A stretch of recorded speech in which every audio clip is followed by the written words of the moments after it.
We're back, all my Blue Eyes fans out there. It's Max Clausen, and I'm bringing you guys an update to my Blue Eyes White Dragon deck profile, much different than I did of last month. And big disclaimer, there are no Primites in this. I know, shocker, but don't click off this video yet. I have some deck choices that, may seem simple in like other deck profiles you've seen, but, simplicity is usually best. And I've kind of made it to where, this deck's biggest issue, Rizio, is gonna be not much of a big threat to us because, Detonator is a bitch of a card. So we're going into the main extra inside. So without further ado, let's get into this. For starters, we have the basic 2 Blue Eyes White Dragons. You don't want to play any less or any more because, this is still a Blue Eyes deck and you don't want to brick on drawing all 3. Plus, you have ways of getting it back into your deck and back onto your field easily, so 2 is good enough. Next, we have the 3rd card that everybody should be playing because this is our out to Rizios and Detonator, specifically the Blue Eyes Jet Dragon. This card, while it's on the field, your other cards cannot be destroyed by card effects. And should this card engage in battle, at the start of the damage step, a la Tempai version, you can bounce a card your opponent controls back to the hand. So even if they have a detonator, if you swing into it or swing into something else, you can just bounce that detonator back to the extra deck or whatever else they have. A detonator cannot activate in damage step. And I'm not entirely sure, but I'm very positive that a replay doesn't occur because a change of monsters happened in the damage step. So, that kind of means, the attack somewhat went through, but it also didn't. It's a big, weird, conspicuous thing. So let's all just agree that, Jet just doesn't attack again. Next, I choose to play the 1 Neo Kaiser Seahorse just because this is a combo starter and it does help to extend our plays and chain block our Spirit with Eyes of Blue. When this card is sent from the field to the graveyard, you can dump a Blue Eyes monster or you can dump a level 1 Light Tuner. So you can set up your Maiden or you can set up Jet or Blue Eyes so your Spirit with Eyes of Blue can instantly use this effect if you already have Maiden in your hand. Its other effect is that it can level modulate a Light Tuner monster by 1 going up or down. So it can help us hard make our Ultimate Dragon or even Crimson Dragon, funny enough. And next, the card that reason I wanted to make this updated profile, and I can happily and proudly acclaim that I am the first profile to have 3 of the ulti Sage with Eyes of Blue.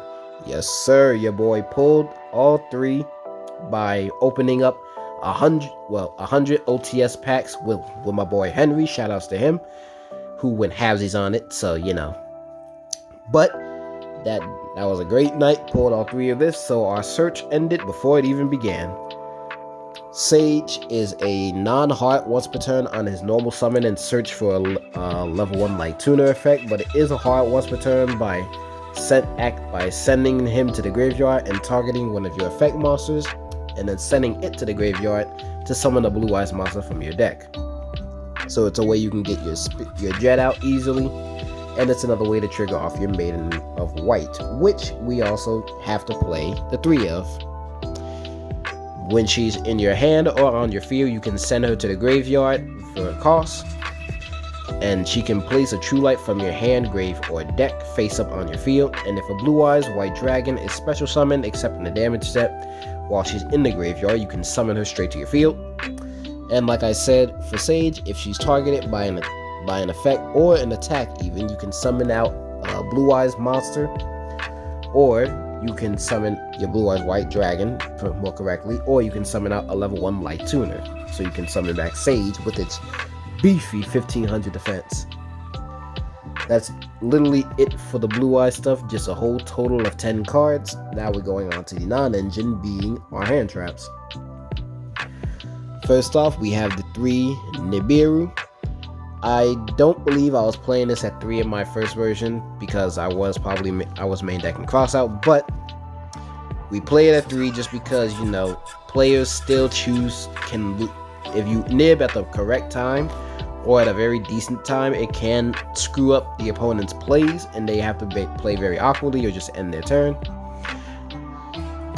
Excuse me. And plus, if we have a tuner in our hand, we can just have this on the field, summon it, and then hard make a Crimson Dragon that way. Or we can even use this to go into our liner, which, you know, another spoiler, we're playing in the extra deck, because liner just requires 2 monsters with one being a light monster, which Nibiru is. Next, for the honorary Blue Eyes-ish card, I've chosen to go down to the 1 Bestial monster being Magnum Up because, you know, it searches out all 4 of our dragons from our deck or graveyard. And it's a nice way to interrupt stuff like Eclipse Twins, other mirror matching of Blue Eyes, just hit their Blue Eyes out the graveyard or their Maiden so they can't, you know, go full combo. Next, I do choose to main deck the 3 Ghost Ogre because, like I said, the mirror match, Blue Eyes, you should know what to hit. And as well with Rizio. If Duo Drive cannot detach, just like Gigantic Sprite, he has to be able to detach to resolve his effect, so if it leaves the field, no effect for them. We have the 3 Ash Blossom just because she is just the hand trap to play. If you're not playing her, you're not playing the game. I choose to play the 3 Effect Veiler as well, just because there are a multitude of ways of searching them out in the deck with either Sage or Wishes, and yeah, that's our quite a big assortment of hand traps in this deck, with the last 3 obviously being the Infinite Impermanence, which we'll just get to later. But that's it for our monster count. Very simple. Now for our spell and traps. For the spells, now I have been looking around and asking around, and this choice may seem weird, but I do understand the theory behind it. So I am now choosing only to play, and this is kind of a rebuttal to one of my comments from my first deck profile with this deck, but I am choosing now to play only 2 Wishes for Eyes of Blue. Now, listen to me before you start typing.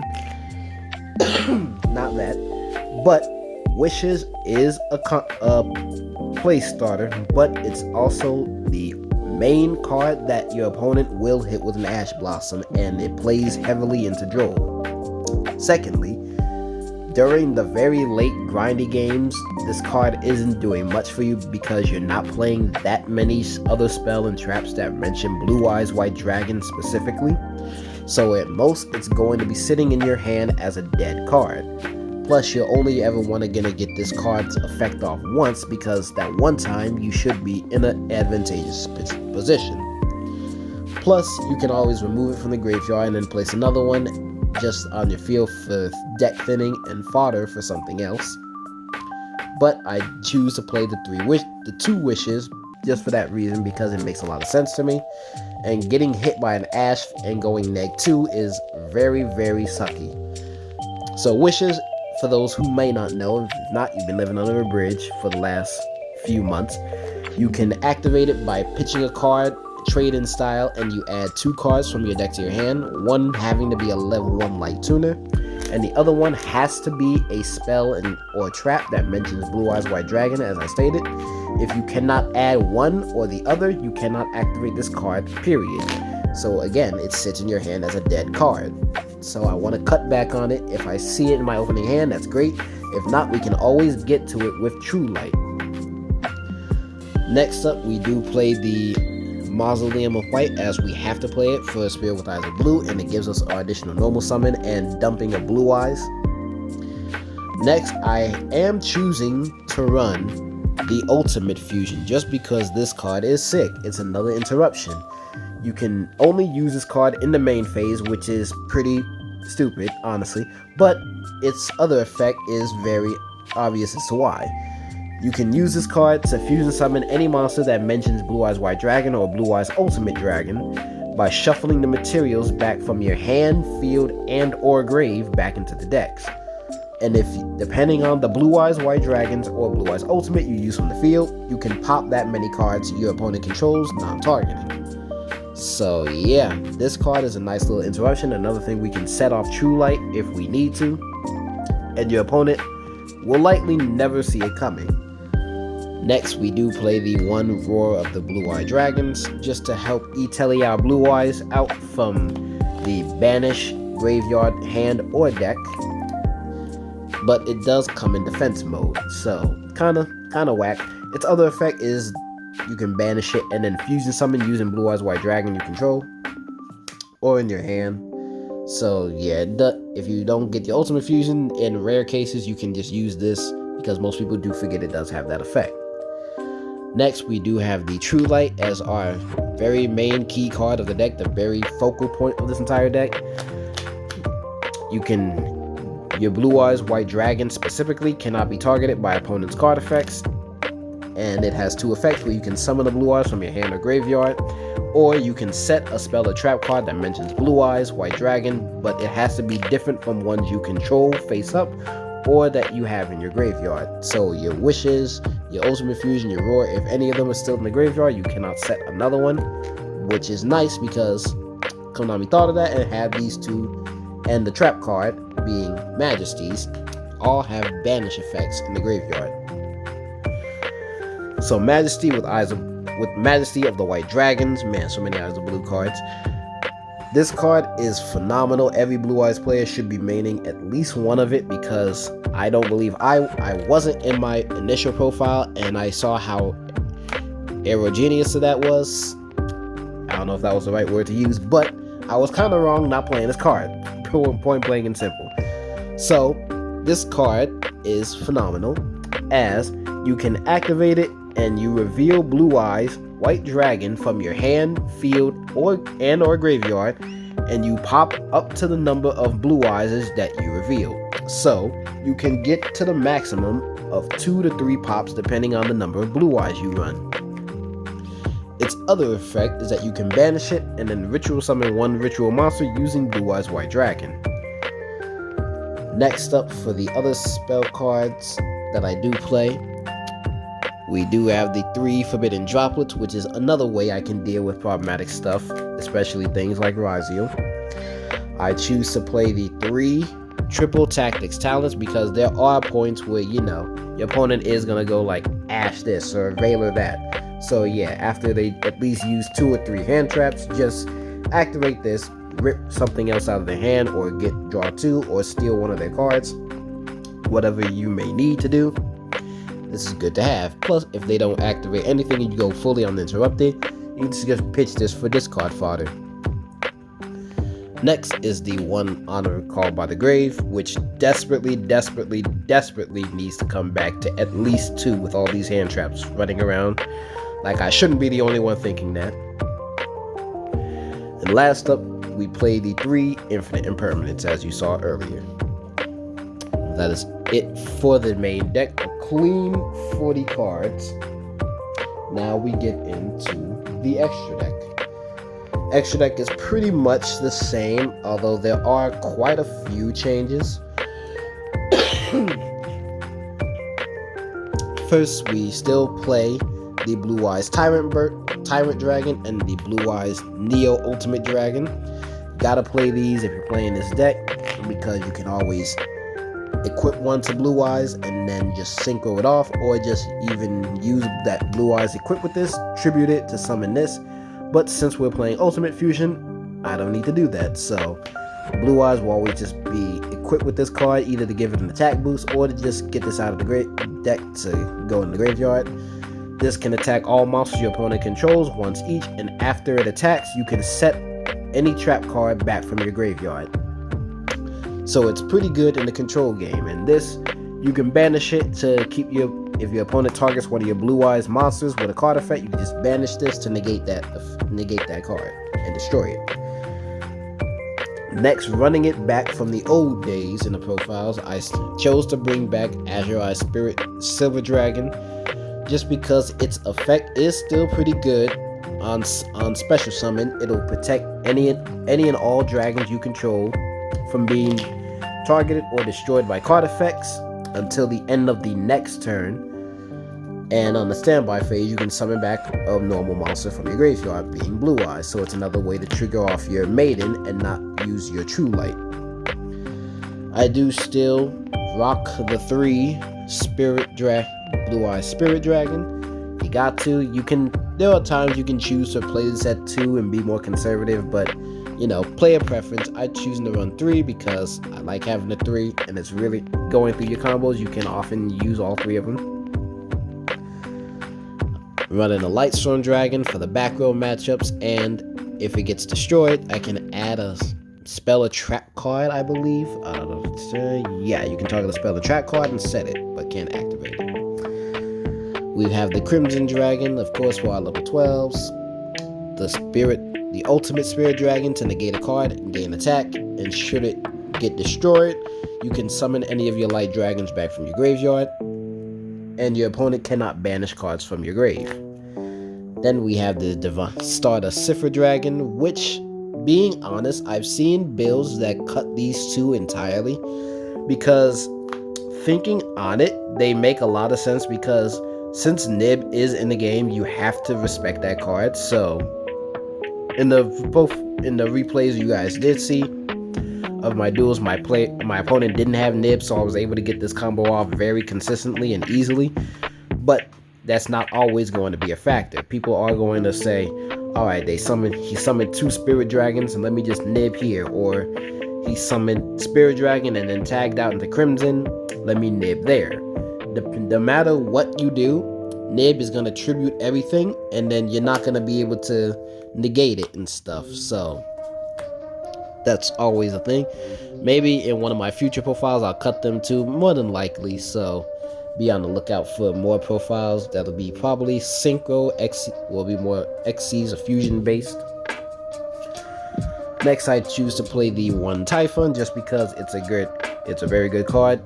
Stops all your opponent's bosses like the Mirror Match, the Rock, the Detonator, Malice, I guess sometimes.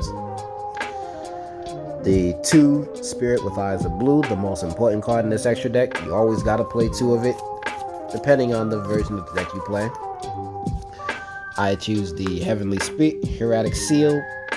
There are times when having 2 could be good for a grind game, so it's always because the extra deck is so tight. You have so many options, but you can't really afford all the space. But I will experiment. And then I did rag on it, but Lina, the Light Charmer, is actually is actually starting to see much more play than she did before, just because this deck is in the meta now, which is crazy. Being able to steal the opponent's Maiden or Blue Eyes, or even steal their Detonator so they can't revive it, is pretty sick. So you'd want to have a Lina just for that purpose. But that's it for the extra deck. Moving on to the side, this is catered to quite a few things, but it is pretty basic. So for Malice, we have the Artifact Lancia, and any other deck that needs banish as part of their playstyle. For back row hate, we have the Feather Duster and the 2 Lightning Storms. And for catching my opponent off guard, just so I can get my combos off, I am still choosing to side deck the crossouts, just because if I know I'm going first in a game 2 or 3 or so, I can just side these in by taking out one of each hand trap, and then throwing this in and throwing the Lancia in, or even throwing these in. So I always have options for days. Next, we do have the old tried and true Solemn Brigade, because the Solemn packages are very good, very good now. I literally fought this one player at my locals with a 60 card deck, and just because I had Solemn Strike, I negated one of his summons. He didn't have much else to go, and I won from there, and I felt so amazing. But yeah, I really recommend playing the Solemn package. If you don't have it, pick it up now. They are very cheap because they came in Rarity Collection, and they've had multiple printings over the years. But that is going to be it for this deck profile. Let me know what you guys thought. Any changes you'd like to see, what you run, what's in your locals environment. I really am happy that this deck is getting so much attention when it wasn't before. Like I said, all the fraudulent fans, but we still take those. So if you guys enjoyed, be sure to hit the like button, hit the bell so you can be notified when I upload. Leave a comment down below and subscribe for more content. And I will see you guys in the next profile. See you later.